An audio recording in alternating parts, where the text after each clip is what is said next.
We are now in Lecture 2, Part 8 on Ingram's Law.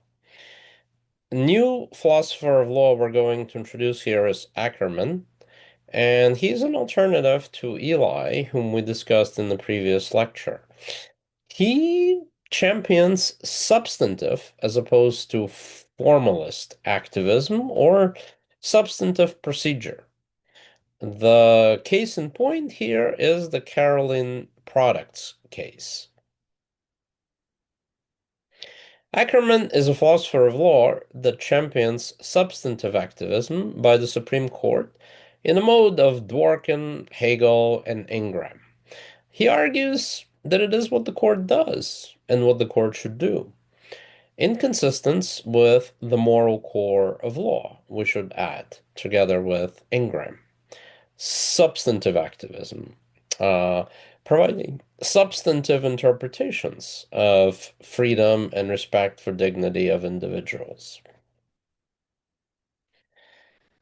Ackerman has a forward-looking justification of democracy and argues that judicial review should sometimes side with revolutionary democratic publics and not simply always check those democratic publics from infringement on basic laws.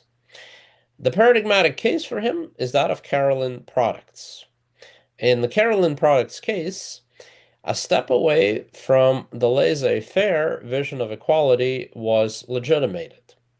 Laissez-faire, as in let the chips fall as they may, in the individual acquisition of wealth, free market ideal of economic activity, and wealth distribution.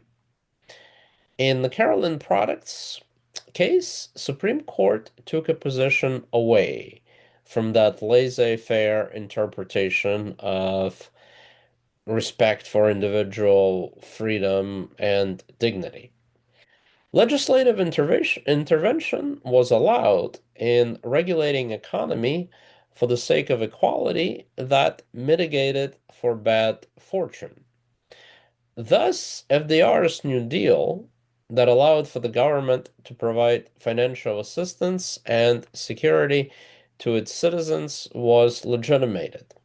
Supreme Court could have struck down such democratic innovation in the name of a laissez-faire interpretation of basic rights, but it moved forward from the laissez-faire interpretation of basic rights, and so sided with what may otherwise seem like a democratic excess.